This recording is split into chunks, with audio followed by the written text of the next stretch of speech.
নমস্কার বন্ধুরা, রিপ্তার রকমারিতে আপনাদের সকলকে স্বাগত জানিয়ে শুরু করছি আমার আজকের রেসিপি। চিকেন একটা এমন জিনিস যেটা আমরা সকলেই কিন্তু খেতে খুবই ভালোবাসি এবং যেটা খুব ঝটপট তৈরি হয়ে যায়। তাই আজ আমি নিয়ে চলে এসেছি চিকেনের আরও একটি অনবদ্য স্বাদের রেসিপি। আজকে আমি করে দেখাবো ক্যাপসিকাম চিকেন মশালা, যেটা তৈরি করতে খুব একটা বেশি সমস্যাও হয় না এবং ঝটপট তৈরি হয়ে যায় মাত্র কয়েকটা উপকরণ দিয়ে। তাহলে চলুন আর দেরি না করে দেখে নেওয়া যাক ক্যাপসিকাম চিকেন মশালা আপনারা কিভাবে বাড়িতে তৈরি করবেন।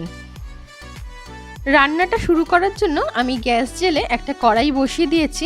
এবারে আমি এর মধ্যে দিয়ে দেব 5 to 6 টেবিল স্পুন মতন সর্ষের তেল। আমি রান্নাটা আজকে সর্ষের তেলে করছি, আপনারা চাইলে সাদা তেল ব্যবহার করতে পারেন, তবে আজকে যে চিকেনটা করে দেখাবো তাতে কিন্তু সর্ষের তেলটাই ভালো লাগবে। এবারে তেলটা গরম হয়ে গেলে দিয়ে দিলাম পেঁয়াজ কুচি। আমি এখানে 3টে বড় মাপের পেঁয়াজকে একদম ছোট ছোট করে কুচিয়ে নিয়েছি। পেঁয়াজটা মিডিয়াম টু লো ফ্লেমে রেখে 3-4 মিনিট ভালো করে ভেজে নেব, যতক্ষণ না পেঁয়াজটা ভালো মতন সফট হয়ে যাচ্ছে। পেঁয়াজটা একটুখানি সফট হয়ে গেলে এবারে আমি এতে দিয়ে দিচ্ছি 2 টিস্পুন আদা রসুন বাটা। এবারে আদা রসুনের কাঁচা গন্ধটা যতক্ষণ না যাচ্ছে ততক্ষণ আমরা পেঁয়াজের সাথে খুব ভালো করে এটাকে ফ্রাই করে নেব। ভালো মতন ফ্রাই করা হয়ে গেলে এইবারে আমি এর মধ্যে দিয়ে দিচ্ছি টমেটো বাটা।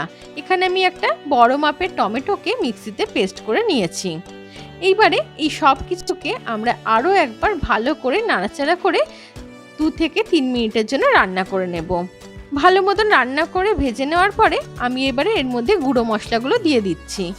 সবার প্রথমে আমি এখানে দিয়ে দিচ্ছি 1 টিস্পুন হলুদ গুঁড়ো, দিয়ে দেব 1 টেবিল স্পুন কাশ্মীরি লঙ্কার গুঁড়ো, দিচ্ছি 1 টিস্পুন জিরে গুঁড়ো, 1 টিস্পুন ধনে গুঁড়ো। আমি এখনই এর মধ্যে নুনটা অ্যাড করছি না, মশলাগুলোকে ভালো করে কষিয়ে নেব। এবারে এই সময় গ্যাসের ফ্লেমটা কিন্তু মিডিয়াম টু লোতে রেখে কষাতে হবে। আজকে আমি এখানে 800 থেকে 850 গ্রাম চিকেন রান্না করছি, তো সেই অনুযায়ী আমি এখানে পেঁয়াজ আদা রসুন বা বাদবাকি সামগ্রীর ব্যবহার করছি। আপনারা যদি পরিমাণে বেশি বা কম নেন সেই অনুযায়ী কিন্তু এই পেঁয়াজ আদা রসুনটা আপনাদের বাড়িয়ে বা কমিয়ে নিতে হবে। মশলাটা খুব ভালো করে কিন্তু সময় নিয়ে আমাদের কষাতে হবে। দেখতেই পাচ্ছেন মশলাটা আমাদের খুব ভালো করে কষানো হয়ে গেছে, তেল ছাড়তেও শুরু করে দিয়েছে। এইবারে আমি এর মধ্যে চিকেনগুলোকে অ্যাড করে দেব।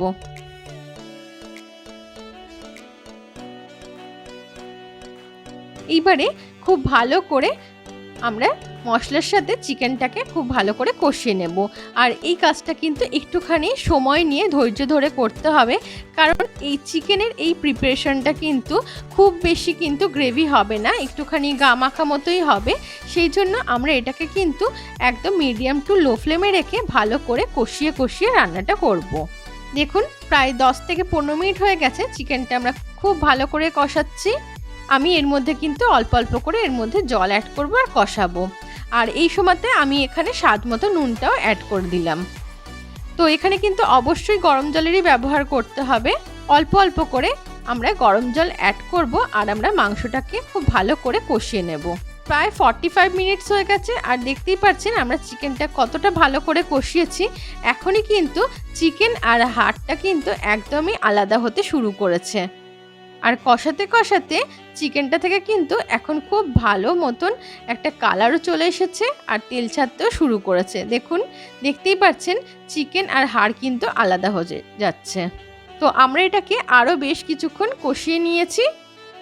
এবারে আমি এর মধ্যে অ্যাড করে দেব কিছু অনিয়ন পেটেলস, আর আমি এর মধ্যে অ্যাড করছি ডাইস করে কেটে রাখা ক্যাপসিকাম।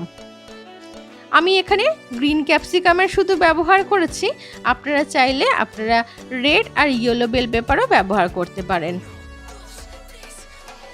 দেখুন আমি আরও 10 মিনিট এটাকে একটু ফুটিয়ে নিয়েছি। তো আমাদের ক্যাপসিকাম চিকেন মশলা কিন্তু একদমই রেডি হয়ে গেছে। আমি এবার এটাকে সার্ভ করে দেখাচ্ছি। তাহলে বন্ধুরা তৈরি হয়ে গেছে আমাদের আজকের রেসিপি ক্যাপসিকাম চিকেন মশালা।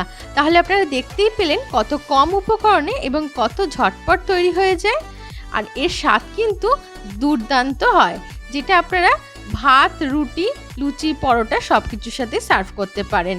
তাহলে বন্ধুরা, আমার আজকের রেসিপিটি যদি আপনাদের ভালো লেগে থাকে অবশ্যই একটা লাইক, শেয়ার আর কমেন্ট করতে ভুলবেন না। আর আমার চ্যানেলটিকে অবশ্যই সাবস্ক্রাইব করে নেবেন।